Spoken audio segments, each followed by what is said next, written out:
Hey, what's up, guys? This is episode, I think, 6 of the Midnight Swingman. I'm your host, and I just wanted to talk to you guys about an anime called Rental Girlfriend. I know this is an old topic. Lots of people have probably covered it and found it pretty interesting.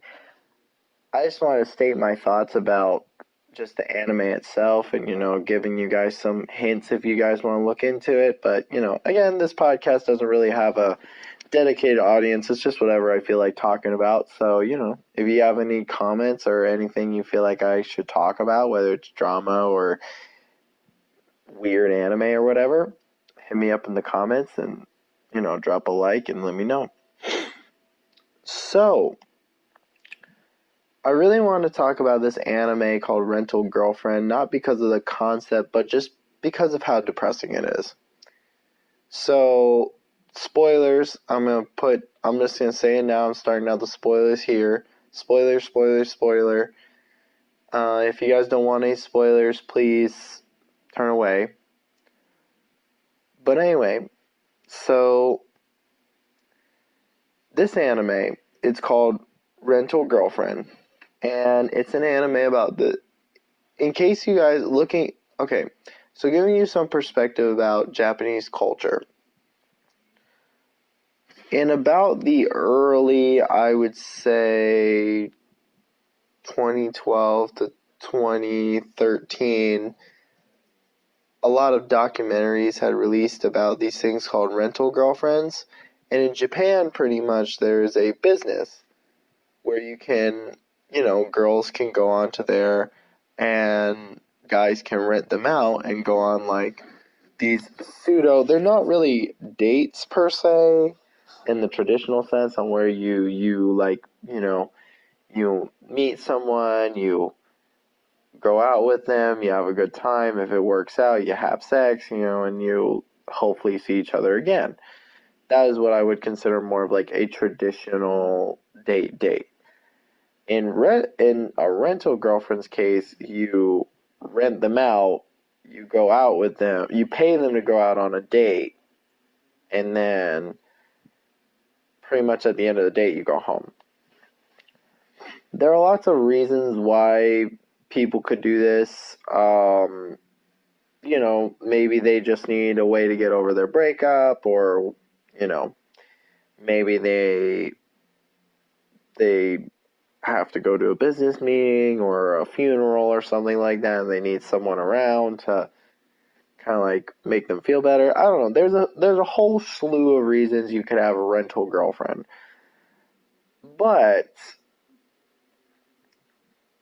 I don't think, for me personally, I'm not going to judge anyone based on their career choice. If you decide to do this, that's awesome. I mean, shit, if I could be a rental boyfriend, I think I'd be a great rental boyfriend, because low-key, the money that they were showing off in this anime was like really good money. Just to go out with someone for like 4 hours and just to like hang out with them and talk with them, and then like they pay for dinner or something, like, how fucking awesome that would be. Or even if they now I watched a documentary, or not a documentary, I watched some I'll find the video when I edit this, but there's this British YouTuber and he voices Sebastian, and if you guys have seen the anime,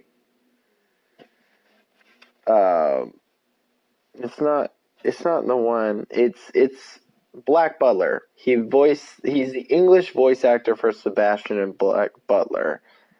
But he went to Japan and he actually did do the rental boyfriend thing.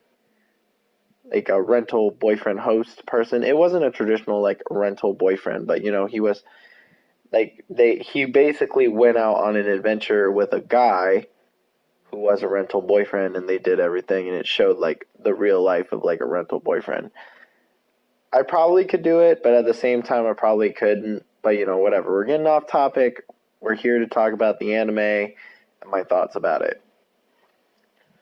So I don't think I disliked this anime per se. Well, hold on. So, okay, I'm skipping around. Let's go back to the original, the culturalness of it, rental girlfriends and all that stuff. So, rental girlfriends. So, people can rent them out, they go on dates with them, and then at the end of the day, they don't have sex or they don't kiss or anything like that. The date ends and they go away, right? So that is essentially the concept of a rental girlfriend. Okay, so now that we have kind of that concept on point, let's go back to talking about the anime as itself. So this anime is about this guy named Kazuya who gets a really bad breakup with a girl, right? Like really bad breakup. And he decides to invest in a rental girlfriend, and he rents out this girl and he keeps going on dates with her, right? He pays for he pays for her and he pays for himself, and he just like it's a date in the traditional sense, but they don't do anything romantic. They don't have sex, they don't kiss, they don't do anything like that. It's just purely all for show.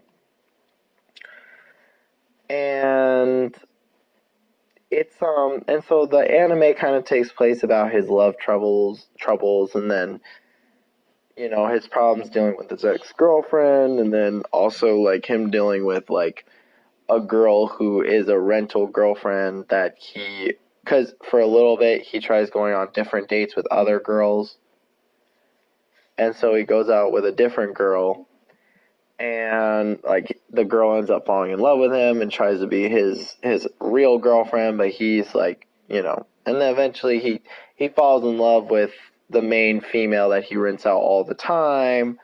Yada yada yada, drama ensues. Girl that likes him tries to fall in love with, or tries to get him to fall in love, and then they cued into a season 2. Okay, I hope that was a pretty detailed explanation. I think you guys should just watch it.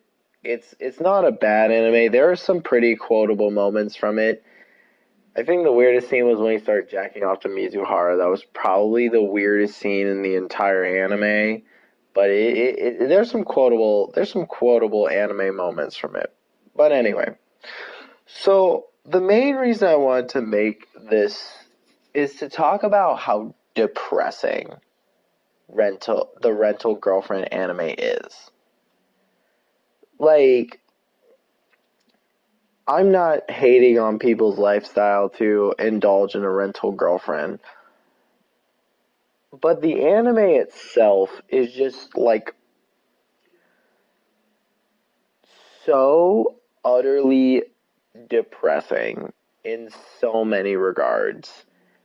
And I think partially it's because of Kazuya, and partially it's because of it's just the way that Kazuya acts in the anime, as well as Kazuya like interacts with females in the anime. I think that's what makes it so depressing. And there are lots of reasons why it's depressing. One is the fact that Kazuya is the ultimate simp. Like, I've never met... He's almost Mordecai levels of simp.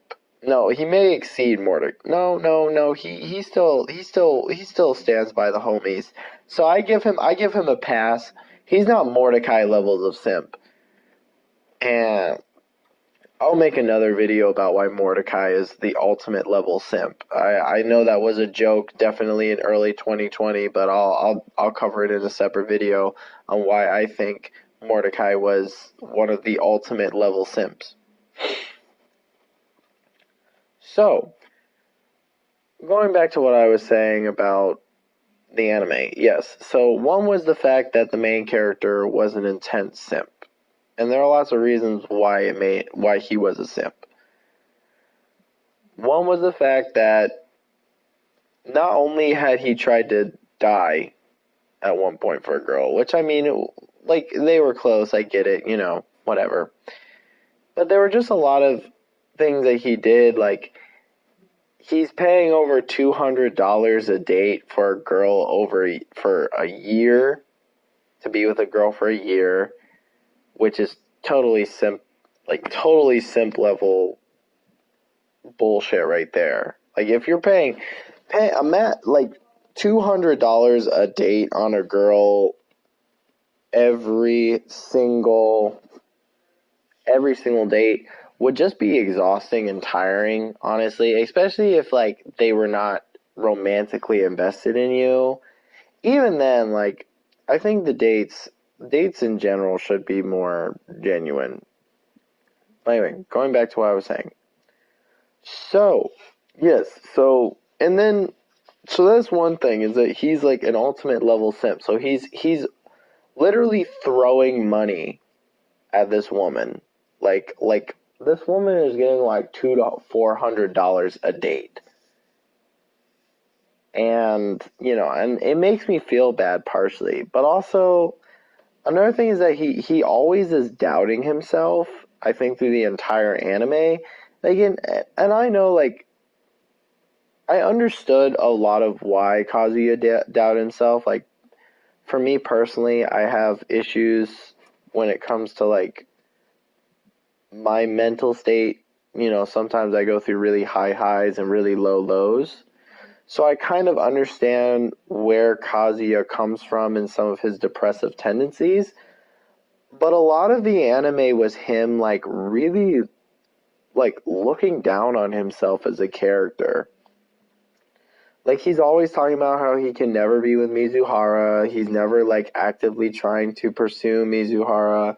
He's never involving himself. And, like, I get sometimes, I've had mentalities like that in the past, mainly from my, like, like I said before, my high highs and my low lows.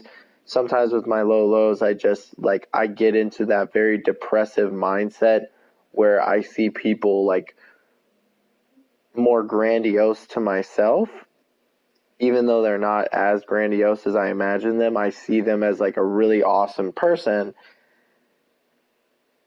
because of my depressive state, and then when I go through my highs, I kind of realize, like, they're not who they are. But anyway, so I kind of see that mentality reflected in Kazuya, but Kazuya experiences a lot more lows. And I think that's part of what makes it depressing, is just hearing him consistently doubt himself. Because it's one thing when there's a difference between doubting yourself in a positive way, like fighting against an enemy in an anime, but yet going against your personal feelings in order to stand up. Like in Soul Eater. Soul Eater had a great example of a character doubting themselves. Yes, they were very low on themselves, but they managed to convince themselves to get back up and have the courage to continue on and have the courage to pursue their dreams and everything like that. Whereas Kazuya, yes, it is a little bit more realistic, but a lot of the anime was just him feeling really bad for himself. And just him being like, man, I could never be with her, like, yada, yada, yada, da, da, da, da, da, like, I'm not good enough. And him just doing, like, very depressing things. And, and at one point, like, when and then, another part that made it really depressing was the fact that, like, they stayed together purely for the fact that their grandmothers were both sick and they became friends. And then, ironically, he, like, introduced her to his girlfriend, or, like, introduced, like, his grandma to her. And so they ended up, I think that's also really depressing. And I feel like if you can't have that kind of conversation with somebody who's really, really, really close in your life, being like, hey, so romantically, like, if you can't have a conversation with your loved one being like, hey, by the by, like, me and this girl broke up, or no, wait, because, at one point they kept talking about they had to break it off with their grandmas because they only were dating purely for their grandmas, which I get it. He's a sweet kid. He loves his grandma, yada, yada, yada. But counterpoint to that, if you really love your grandma that much, wouldn't you want to tell your grandma that the relationship with the girl that she, like, loves is not a real relationship. Wouldn't you want to have that with your relative? Like, I get it's hard to have those kind of conversations, but, you know, if I was a grandma, I feel like I would want my kid, or not my kid, but my grandchild to, like, if someone took the effort to bring their significant other to me and shit and then explain everything, I feel like I would want to know when they broke up, you know? And I feel like that shouldn't be as hard as Kazuya made it out to be, because it's literally like he's paying her. He could create any kind of story why they broke up and aren't seeing each other. And it just, a lot of the stuff that Kazuya does didn't make any sense to me. Like, I mean, I get it. He's a college kid, and I get that they were like, oh, college kids are dumb. But, like, a lot of what Kazuya did throughout the anime just didn't really make any sense for me, and just was purely made to, like, make him seem more of a depressing character. And not only that, but Kazuya also, not Kazuya. Not only that, but I feel like the anime brought out how creepy Kazuya is too. Like, he's not only, the anime really didn't do Kazuya any kind of justice, because, like, I felt like Kazuya throughout the anime only had probably, like, 4 really awesome moments for him, but 90% of the anime was either him being depressing or him being really fucking creepy. You know, like, that was literally the 2 notable moments. The 2 notable things I got from Rental Girlfriend was him either being really creepy or him being really depressing. You know, him being depressing in the fact of him consistently doubting himself, but also generally him just being a sad character. And now, I feel like I've covered why Kazuya... I feel like I've covered why Kazuya is depressing. Let me cover why Kazuya is creepy. So, there are lots of reasons why I also believe Kazuya is fucking creepy.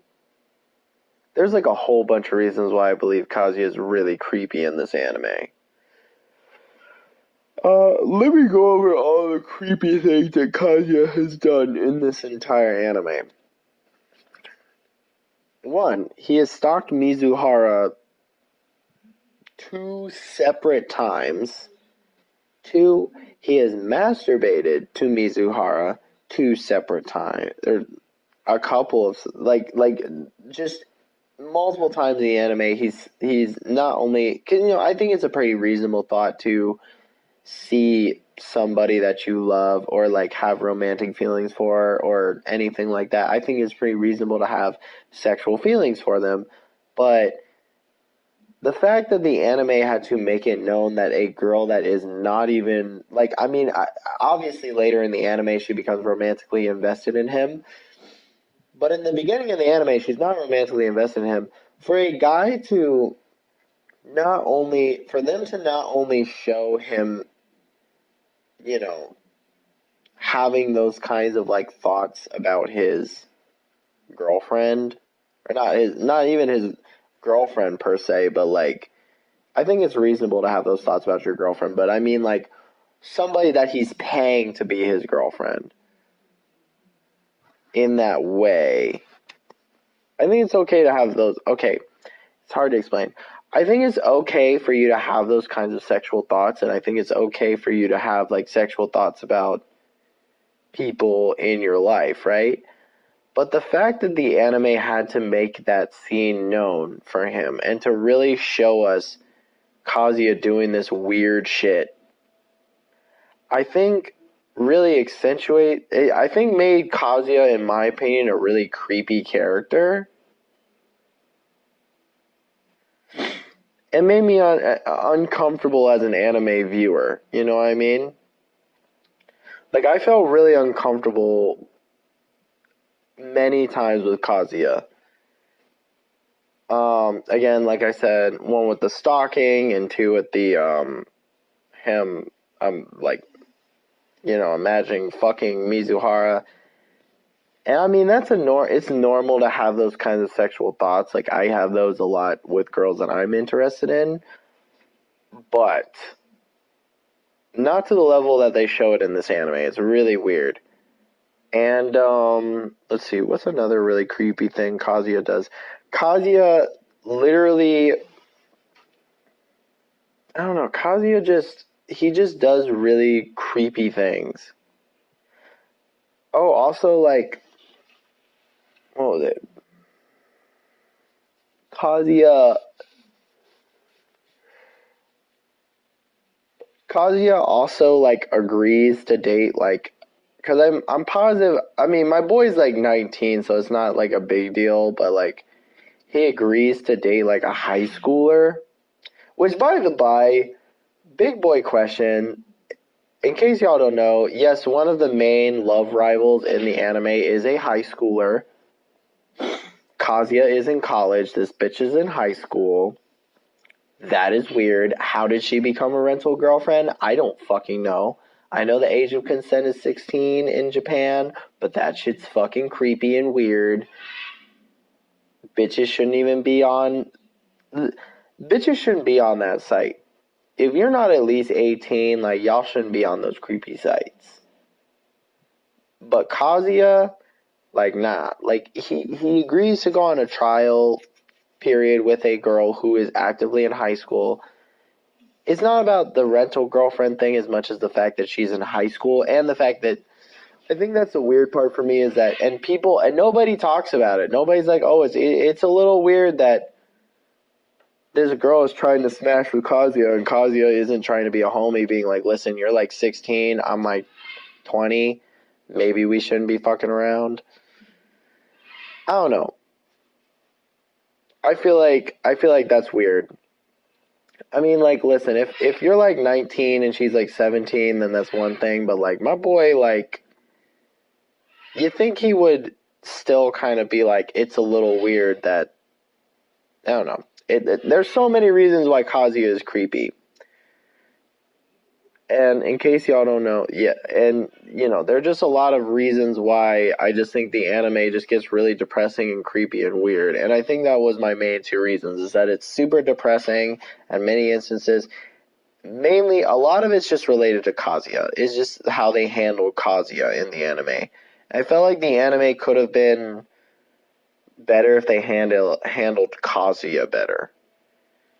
Like, I feel like if they handled Kazuya as a character better, he would be a more interesting character. You know, I felt like they could have handled Kazuya a lot better. But, yeah, that is probably some of my main problems with Rental Girlfriend. I guess I should probably talk about the time that he stalked her, because that is a big point in this anime. So yes, Kazuya stalks her 2 separate times in this anime. He stalks her once when he stalks her the first time when he sees her with like this really attractive guy, and then he thinks it's her boyfriend, and then like tries to fuck with her. And then, like, not fuck with her, but, like, follows her everywhere because he's, like, nervous. And I get it, like, it's reasonable, too, if you're dating somebody and you see them hanging out with another dude in private. Because it's one thing if you're, like, it's one thing if you're out and you run into that person. Mind you, like, running into your significant other outside in real life is just not something that happens. But if it does, and you see them hanging out with someone else, you know, and you're dating them officially, then yeah, I think it's pretty reasonable to like ask them, or like not even just ask them, just to talk to them, like be like, hey, why? Who is this? You know, I think that's pretty reasonable. But they make it very known that Kazuya and the main girl aren't dating, like aren't officially boyfriend and girlfriend. So I don't really get why Kazuya like, stalks her. Like, I get it, he has a crush on her, yada, yada, yada, but it's still, like, it's still a little weird that he, like, stalks her throughout the anime and, like, follows her around and is like, ooh, this bitch getting some dick. I don't know, I felt like that was really weird. And the other time that I felt like he stalked her and was really weird was the time that they came to his job and he saw them go into the thing. I mean, like, he had a reason why he stalked her. Like, it was because, like, you know, mommy was going to tell mommy is his ex-girlfriend that he breaks up with in the beginning, or she breaks up with him in the very beginning, and then he ends up renting a rental girlfriend and all that stuff. But it doesn't change that, you know, just some of the shit that they do. I don't know. This anime is really depressing. You guys should really just watch it. If you like seeing really depressing characters and you like watching these like utterly creepy scenarios, I think you'll enjoy it. But other than that, sorry if this video was a little sporadic. I'm working on my video format and I'm working on the length of my videos, since most of my videos have been around 15 minutes. Hopefully you guys enjoyed this podcast. If you did, like and subscribe. If you didn't, well, there's a dislike button. And also, you know, yeah. Anyway, this has been the Midnight Swingman. I hope you guys have a good night, and goodbye.